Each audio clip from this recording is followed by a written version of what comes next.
Жамат, мындай суусундуктарды алып келди. Бер гемодиализ центр ремонт болуп атат да. Полностью мындай болуп. Бул жерде көбүнчө суусундукту алып келгени балдардын көбү азыр ороз болчу. Кээ ушул жерден дагы ооз ачылып калып атат да. Кечке чейин иштешчү муну эртерээк бүтөйлү деп, Кудай буйрса могу 1 айдын ичинде ремонтун полностью бүтүрөбүз деп. Бул жер зал, могу ал жагы бөлүнгөндөр болсо 2 комнаталуу гепатиттики. Главный зал ушул жерде болот.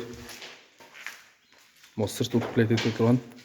Могу болсо ресепшн, кирген главный ходтуку. Бул жер приемная. Врачтар ушул жерде отурат. Залды карашып. Мына комнаталар азыр уже караңгы болуп калды, тозулгангачы. Бuyакта дагы көп комнаталар. Базардан элдер экөөбүз ушу балдарга иштеп аткан усталарга деп мындай суусундуктарды алып келдик. Алла разы болсун.